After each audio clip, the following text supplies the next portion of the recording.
Anda kembali bersama kami di Obrolan Malam. Jadi Mas Fadli, saya mau tanya, apakah dengan kondisi saat ini ada celah-celah hukum yang buktinya faktanya masih ada dimanfaatkan oleh partai-partai politik? Menurut Anda, apakah memang harus ada revisi terhadap undang-undang pemilu, undang-undang partai politik untuk kemudian secara ajak mengatur, membatasi hak-hak politik bagi mereka yang sudah terbukti secara sah dan meyakinkan melakukan tindak pidana korupsi di muka sidang? Menurut Anda itu perlu untuk dilakukan saat ini dengan fakta yang ada? Ya, kalau dalam semangat yang ideal tentu itu penting ya. Dan ternyata kita tidak bisa hanya kemudian berharap kepada kebijakan internal partai politik saja. Tapi saya tidak yakin itu bisa diwujudkan dalam waktu dekat menjelang pemilu 2024. Tapi paling tidak menjelang pemilu 2024 untuk calon anggota legislatif, baik itu DPR, DPRD provinsi dan kabupaten kota, mantan terpidana korupsi harus kemudian menjalani masa jeda 5 tahun. Itu sesuatu yang sangat baik menurut saya apa yang diputus oleh Mahkamah Konstitusi. Ini tinggal nanti jangan sampai ini di dalam tanda petik ya diperdebatkan lagi oleh KPU dan Bawaslu dalam menyusun persyaratan. Karena saya ingat ketika Pilkada 2020 kan sempat ini jadi kontroversi ya. Bawaslu punya versi sendiri menghitung masa jeda itu, KPU punya versi sendiri. Sehingga ada orang yang belum memenuhi syarat lolos jadi calon dan menang. Dan pada akhirnya dibatalkan oleh Mahkamah Konstitusi.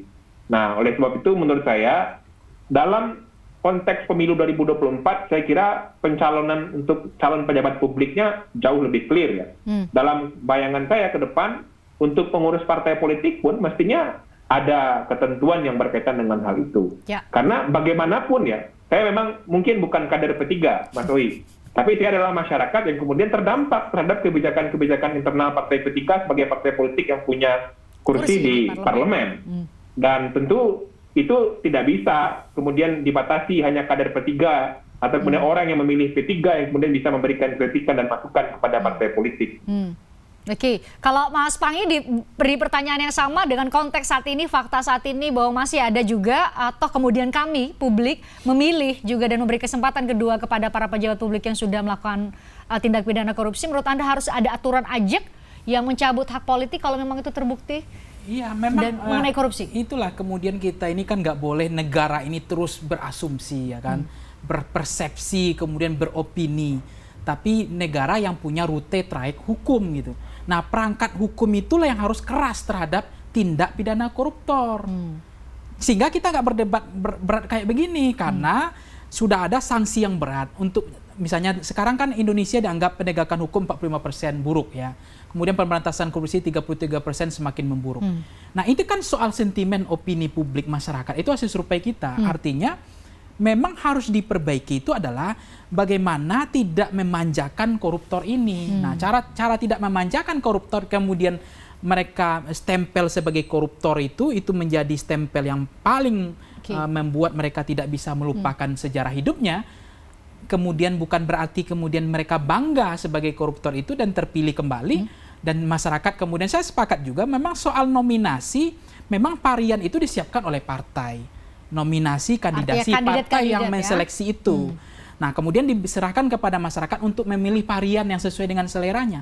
Tapi kalau partai disuruh berbicara etika, moral, perangkat hukumnya nggak ada, aturan main nggak dijelaskan, MK nggak kuat di situ, perangkat fitur-fitur hukum nggak menangkap sense of krisis politik penegakan hukum kita, itu juga akan menjadi persoalan. Itu yang saya bilang tadi ke Mas Awi, jangankan itu, pengajian aja kalau nggak ada perangkat yang ya ada celah, mereka tetap langgar juga, apalagi ini partai politik gitu.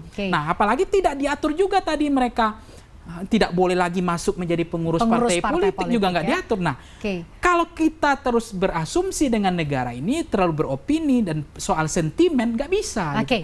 Jadi inilah kemudian tugasnya KPK, tugasnya MK, yudikatif di Indonesia itu memberikan sanksi yang cukup berat kepada mantan napi Oke, koruptor harus gitu. ajak, harus tegas dari putusan pengadilan menurut Yes, Anda. persis. Oke, kalau faktanya Mas Wowi sekarang secara yuridis normatif, secara putusan oleh pengadilan tidak secara tegas faktanya demikian, kalau ditanya komitmen anti korupsi dari Partai Persatuan Pembangunan pasca dimasukkannya kembali seorang Romahur Muzi ke kepengurusan, meskipun Anda sebutkan tadi bukan di eksekutif, apa wujud konkret yang bisa kami lihat sebagai komitmen dari P3 terhadap penindakan atau pemberantasan korupsi?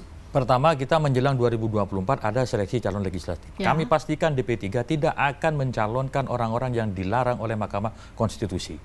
Clear, rekam jejak P3 jelas, bisa dicek caleg-calegnya di 2004, 2009, 2014, 2019 tidak ada satupun mantan napi koruptor yang diusulkan sebagai calon legislatif. Anda mengatakan tadi memilih kata bahwa tidak dilarang oleh Mahkamah Konstitusi. Artinya yang tidak dilarang oleh Mahkamah Konstitusi kan terpidana korupsi, termasuk terpidana korupsi yang sudah melewati jeda 5 tahun. Lah, kalau melewati jeda 5 tahun diperbolehkan oleh MK.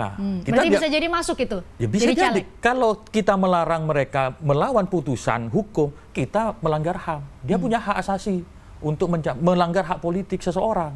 Dia secara hukum sah sebagai calon legislatif. Tapi kalau kita melarang, justru kita yang melanggar. Wong perangkat hukumnya jelas. Maka apa yang disampaikan Ipang tadi, saya kira clear itu. Sepanjang perangkat hukumnya seperti ini, ya tidak salah kami. Karena kami mengikuti ketentuan hukum yang ada. Yang salah itu kalau nanti kami di 2024 mencalonkan caleg mantan napi yang belum 5 tahun. Artinya tidak sesuai dengan putusan Mahkamah Konstitusi. Nah, itu komitmen. Dan saya kira semua partai politik pendekatannya itu sama. Tidak ada partai politik di Indonesia ini yang berniat melanggar hukum. Aturannya ada, sekarang berarti di tangan kita semua pemilik hak pilih ya, hak untuk memilih ya, kalau menentukan apakah kita akan memilih mantan terpidana dengan jeda 5 tahun yang bakal disodorkan mungkin oleh salah satunya Partai Persatuan Pembangunan atau partai-partai lain yang sudah menjadi peserta pemilu yang sudah ditentukan oleh KPU. Mas Fadli, Mas Wowi, Mas Panggi, terima kasih sudah hadir di diskursus kita malam ini. Senang sekali ini menjadi bagian dari edukasi politik ya. Kita semua bahwa jadi tahu apa saja yang atau siapa saja yang bakal kita lihat di calon-calon yang kita lihat di kertas suara nanti di 14 Februari 2024. Terima kasih sekali lagi. Saya selalu buat Anda semua. Terima kasih juga buat pemirsa yang sudah nonton kami. Kita jumpa lagi besok. Saya Fristian Grich. Sampai jumpa.